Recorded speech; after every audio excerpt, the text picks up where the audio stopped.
L'information éducative, c'est nous, mesdames et messieurs. Bienvenue à cette grande session d'information dont j'aurai le plaisir de vous le présenter.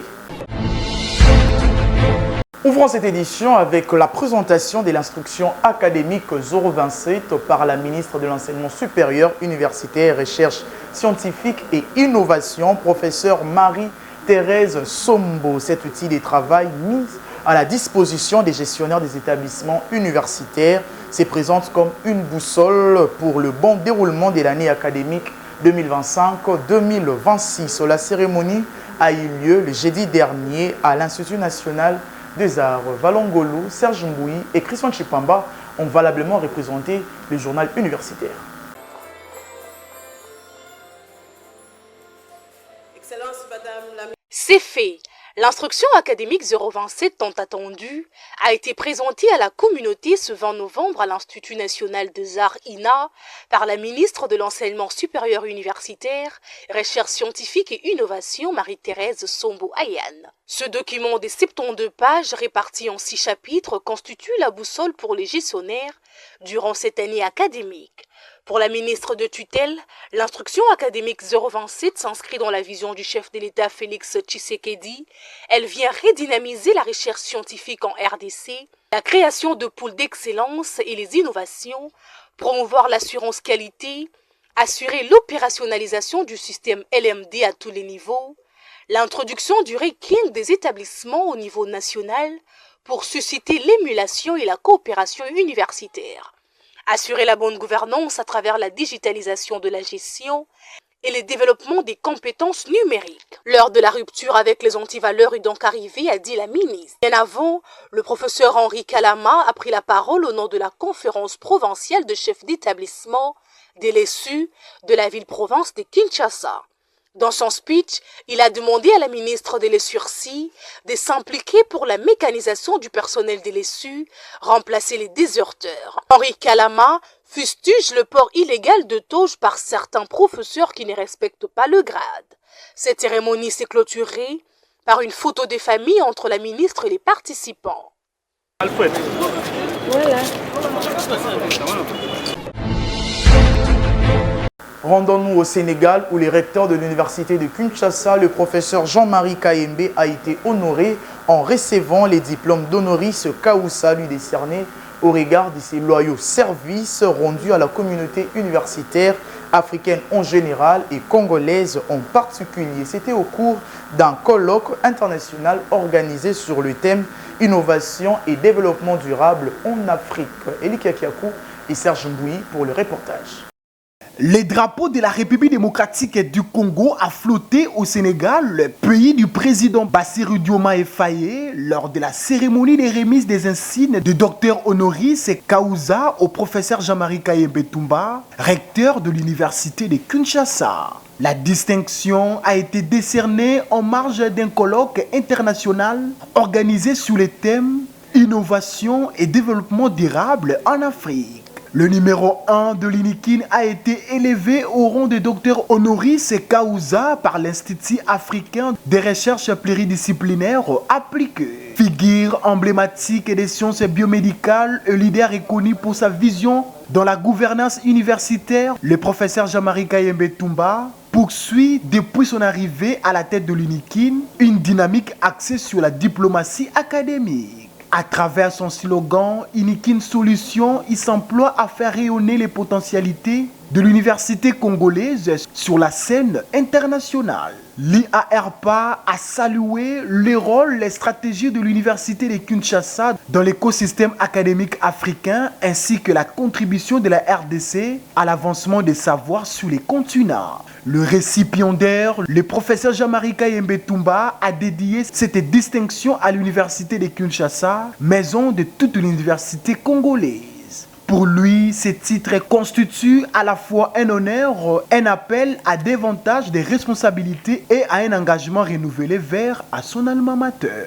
Signalons que le recteur était accompagné au Sénégal du secrétaire général administratif, des membres de la communauté universitaire et de son cabinet. Son style managérial à la tête de la colline inspirée ne cesse d'attirer l'attention tant sur le plan national qu'international.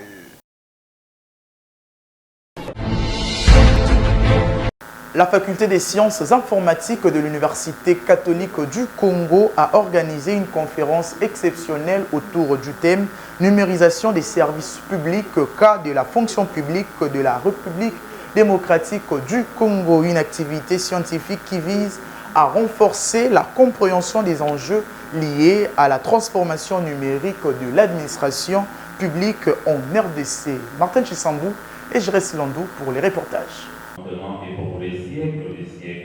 Cette activité scientifique vise à approfondir la réflexion sur les enjeux, opportunités et défis liés à la transformation numérique de l'administration publique congolaise, organisée par la Faculté des sciences informatiques de l'Université catholique du Congo sous le thème « La numérisation des services publics, cas de la fonction publique de la République démocratique du Congo ». Dans son mot d'ouverture, la professeure Odette Sangopamba, doyenne de la dite faculté, a salué la mobilisation des participants tout en rappelant l'importance de telles rencontres pour accompagner les efforts de modernisation des institutions publiques. C'est un immense honneur et un grand plaisir pour moi, en tant que doyenne de la faculté des sciences informatiques de l'Université catholique du Congo, de vous souhaiter la plus chaleureuse des bienvenues à cette conférence tenue en cette journée du 19 novembre 2025. Notre faculté est fière d'accueillir cet événement sous le thème central et crucial de la numérisation des services publics, cas de la fonction publique de la RDC. Comme vous le savez, la modernisation de l'administration publique est un enjeu majeur pour la République démocratique du Congo. Face à la croissance démographique et à l'expansion des besoins sociaux, la numérisation s'impose comme une solution incontournable pour garantir une gouvernance plus efficace et transparente.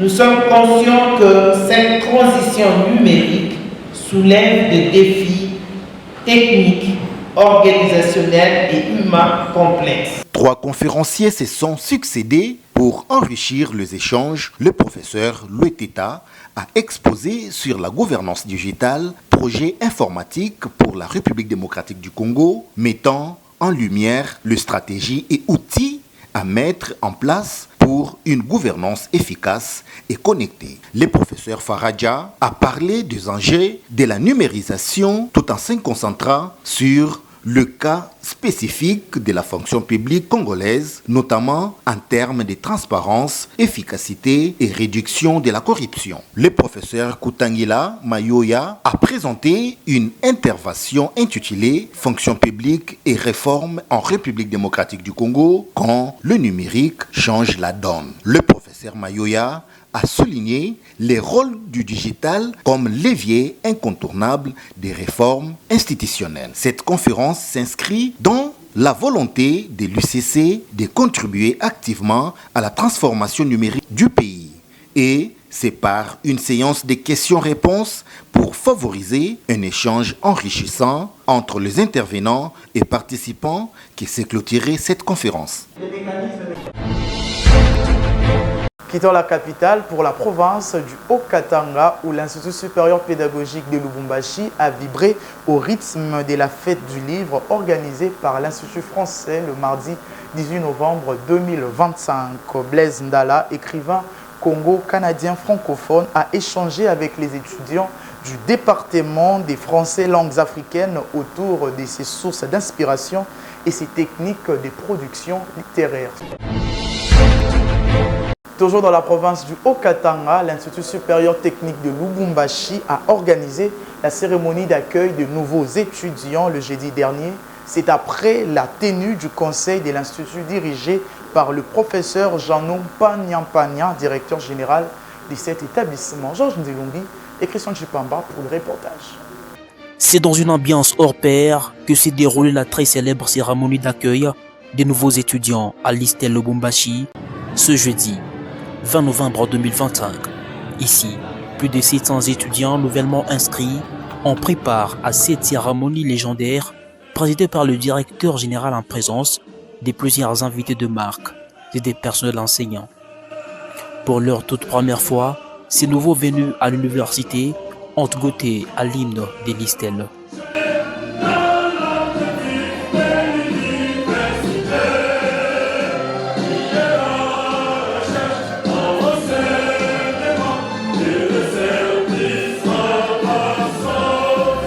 Prenant la parole, le professeur associé Janon Pagna, directeur général d'ici Alma Mater, a été optimiste quant aux enjeux.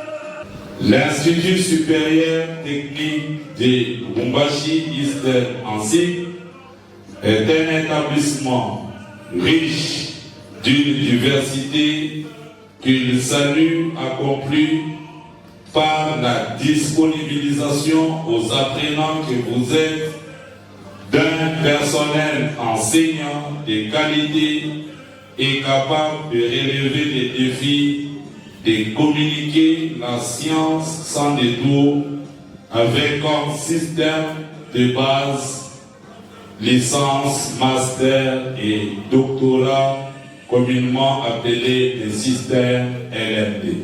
Le professeur ordinaire Ngoïti Bambé Jarma a dans son allocution donné des vifs conseils à ces nouveaux venus pour leur formation concise et précise. Ne sachant pas quid du système LMD, un aperçu général méthodique a été fait par l'assistant Laurence Kissimba. Déjà la différence, vous avez ici un système à 3 niveaux et essentiellement réparti en semestres et en unités d'enseignement. Tour à tour, les chefs de section et quelques administratifs ont expliqué les filières et mentions organisées à l'ISTEL, mais aussi le procédé de la délibération en système LMD et le paiement de frais académiques.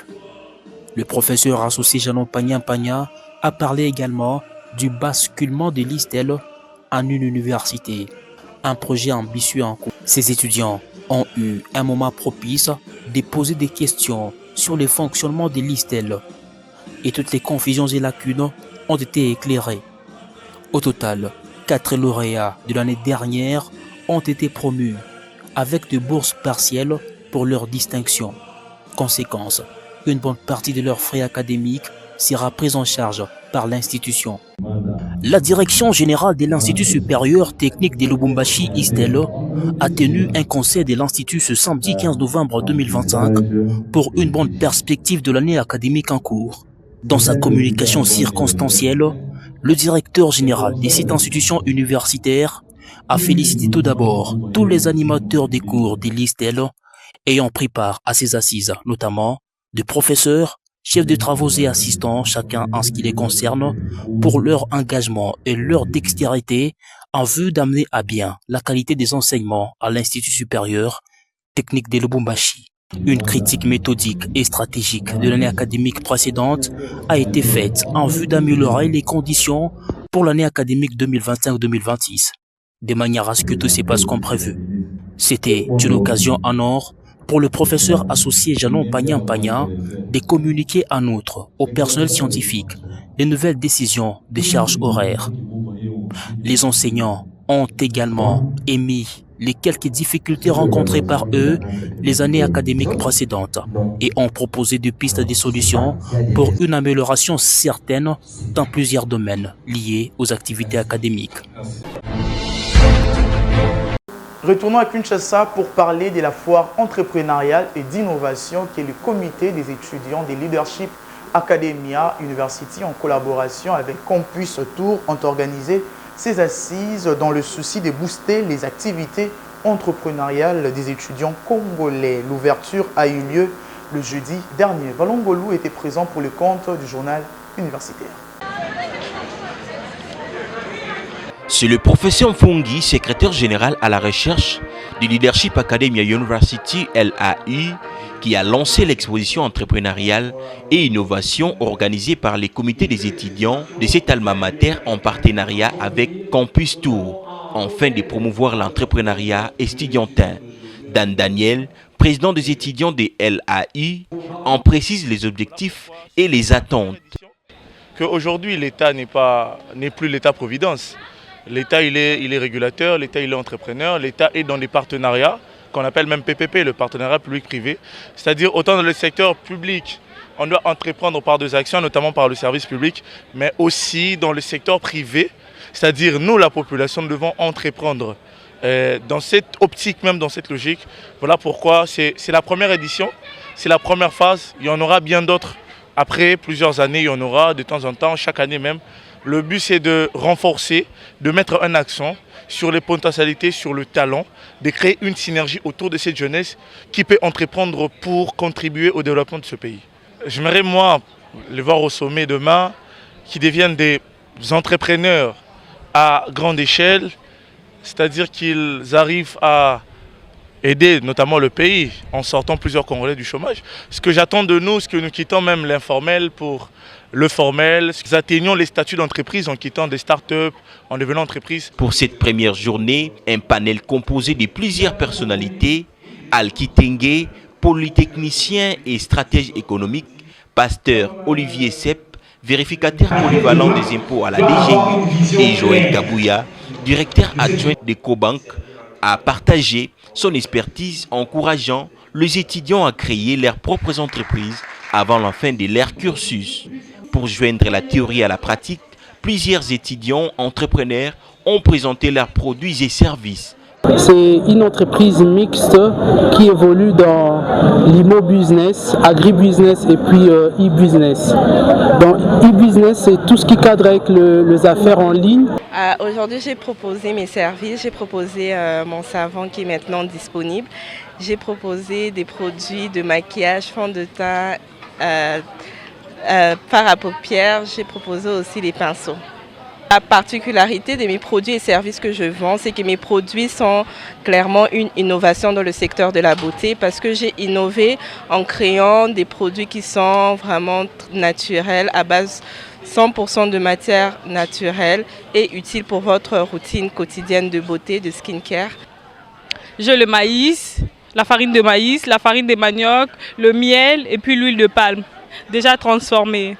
Bon, déjà, c'est quelque chose que je fais seul. Je le fais seul en tout cas. J'ai loué un terrain dont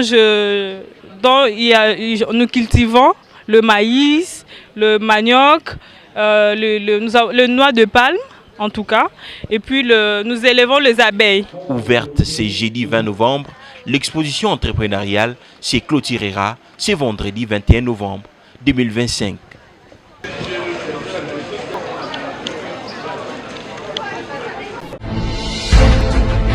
D'une coordination à une autre, la coordination estudiantine de l'université Simon Kimbangu, en partenariat avec la Fondation internationale communautaire association FINCA en sigle, ont organisé le jeudi dernier une conférence formation sur l'éducation financière. Objectif, booster les étudiants à la gestion de leurs revenus afin de garantir un bon futur. Nisha Kalunga et Jérès Landou pour le reportage.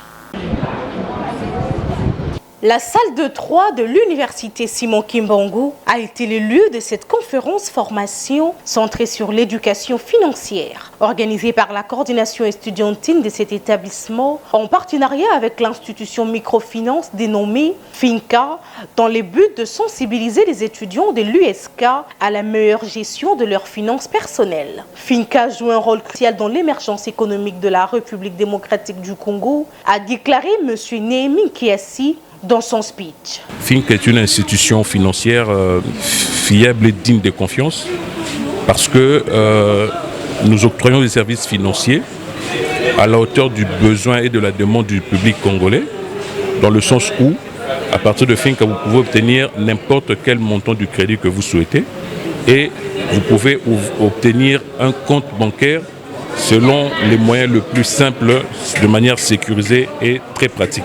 Et l'intervention de M. Pompon Kalinga et Dimitri Ebena ont mis en lumière de principes fondamentaux de l'éducation financière. L'éducation financière, c'est l'ensemble de notions ou connaissances qui nous aident à gérer sagement notre argent.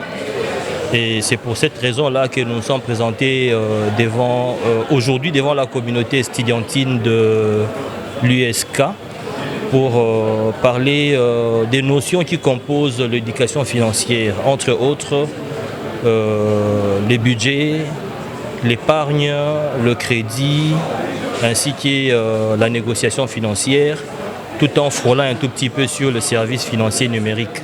Dépensez moins que ce que vous gagnez et épargnez quelque chose chaque jour ou chaque semaine sont effectivement des conseils précieux pour instaurer de bonnes habitudes financières afin de surmonter les obstacles liés à l'épargne. Nous nous sommes rendus compte que c'était quand même très important pour nous étudiants d'avoir des connaissances sur l'éducation financière. À nos étudiants qui ont répondu présents à cette conférence, nous allons leur demander de mettre en pratique vraiment la connaissance qu'ils ont eue ici. Ces échanges constructifs qui ont encouragé ces futurs cadres de la RDC à adopter une approche proactive face à leur avenir financier s'est clôturé dans une ambiance de convivialité.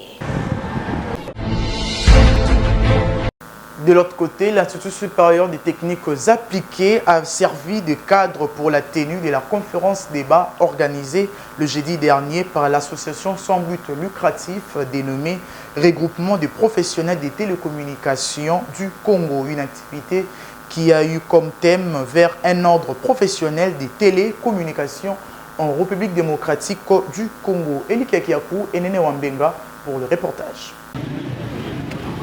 Et c'est devant plusieurs étudiants des différentes facultés de l'Institut supérieur des techniques appliquées que s'est ouverte cette conférence et débat ayant comme thème principal vers un ordre professionnel des télécommunications en RDC, une organisation de l'ASBEL, le regroupement des professionnels de la télécommunication du Congo, RPTC en sigle, que dirige le président fondateur Postérité Moutouani Ekwa. Tout a commencé par les mots des circonstances du coordonnateur des étudiants de l'Institut supérieur des techniques appliquées, Dave Anguetti, suivi instantanément de l'intervention de l'assistant Armand Moke sur le développement capteur sans fil longue range pour le développement de la technologie de transmission. À son tour, le deuxième intervenant, Postérité Moutouani, président de cette ASBEL, s'est entretenu avec l'assistance sur l'ordre professionnel de télécommunications, tout en appelant cette dernière à la détermination, enfin, de construire un corps professionnel uni pour combattre la vulnérabilité et tous les maux qui rongent la profession de la télécommunication. Spécialement aujourd'hui, à l'ISTA, nous sommes venus pour une conférence débat auquel on avait convié les étudiants qui évoluent dans les télécoms et réseaux pour qu'on puisse les présenter. D'abord la structure RPTC et puis ensuite leur présenter notre projet de l'ordre qu'on a dénommé ONI-TTR. C'est aussi une journée auquel on a lancé un comité incidentin RPTC-ISTA dont notre coordinateur Dave Anguetti. Ça n'est suivi d'une série de questions et réponses entre les participants et les intervenants. Motif de joie pour les coordonnateurs des étudiants de l'ISTA de placer un mot. Nous félicitons aussi l'ASBEL pour cette organisation, surtout qu'ils ont choisi l'ISTA, c'est parce que ici, il y a certes les ingénieurs et c'est là où on encadre les ingénieurs, surtout dans les domaines de télécommunications. Il convient de noter que cette initiative sera réalisée dans plusieurs établissements universitaires dans le cadre de promotion environnementale de travail sain et une gestion éthique de professionnels de la télécommunication en République démocratique du Congo.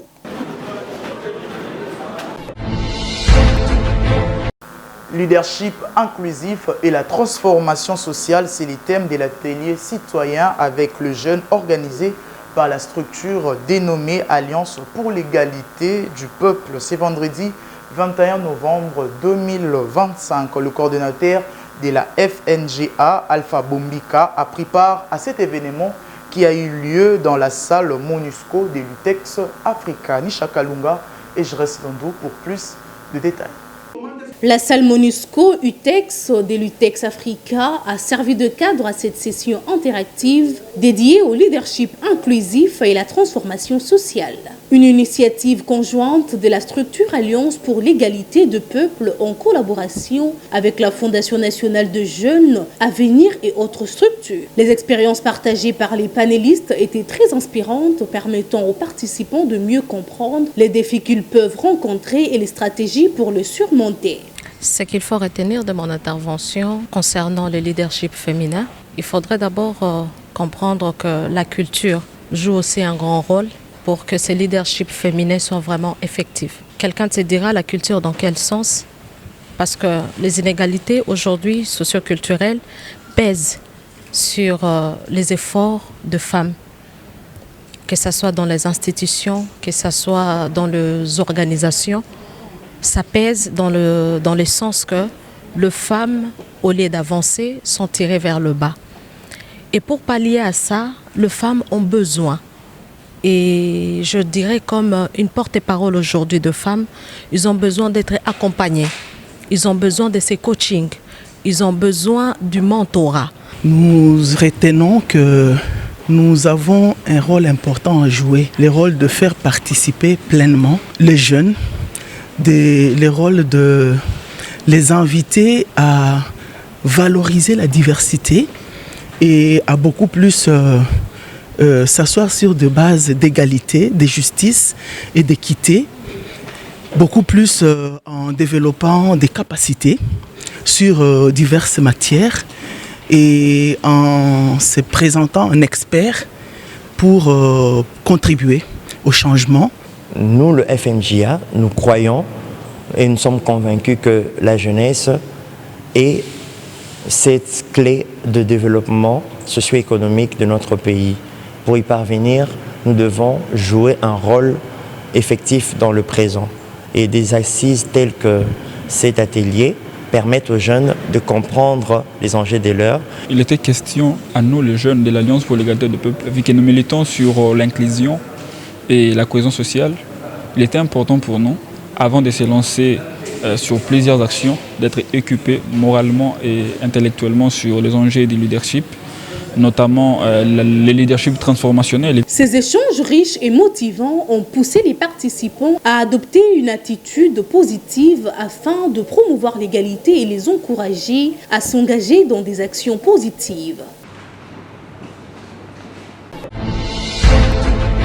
L'Université catholique Saint-Timothée de Mitendi a organisé une messe d'action des grâces à l'occasion de la cérémonie de l'ouverture de l'année académique 2025-2026. Question de remettre cette année entre les mains du Seigneur. Martin Chisambou pour plus de détails.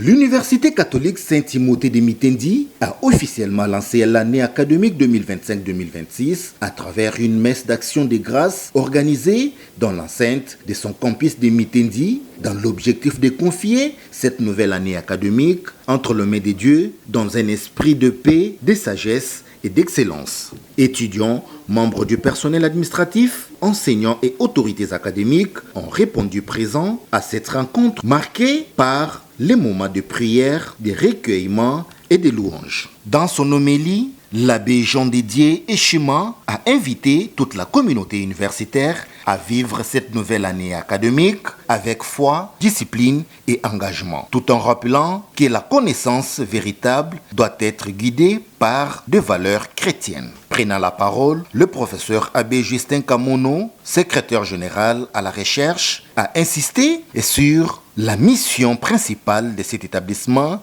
qui est déterminée à former une élite intellectuelle consciente, responsable et engagée au service de la société. Nos impressions sont très positives. Nous savons que ouvrir une année académique, c'est un challenge, c'est un défi. Mais nous sommes dans cette dynamique-là. Nous nous impliquons avec nos étudiants, avec le corps professoral, avec les personnels administratifs et ouvriers. Mais nous sommes optimistes, comme nous avons bien passé l'année passée, avec des difficultés certes. Nous pensons que cette année démarre du bon pied. Nous pensons que cette université a cet atout du point de vue externe et du point de vue interne pour effectivement rayonner. Alors nous voudrions faire davantage de la publicité pour cette université, pour que les gens sachent qu'il y a une très bonne université ici, avec de bons outils de travail, d'abord les bâtiments, la bibliothèque, la salle informatique, les bons enseignants. Il s'y est dénoté que c'est le bourgmestre de la commune de Barumbu qui a ouvert officiellement l'année académique 2025-2026 à l'université chrétienne Saint-Timothée de Mitendi. Voilà, c'est la fin de cette grande session du journal universitaire. Si vous l'avez aimé, dites merci à Blaise Mboucha qui était derrière la caméra pour assurer les images, Emmanuel Emma à la réalisation, toujours sur la coordination de l'honorable André Mouchongo Machara. Quant à moi, je vous dis, vivez longtemps, vivez heureux, excellent début de week-end à tous.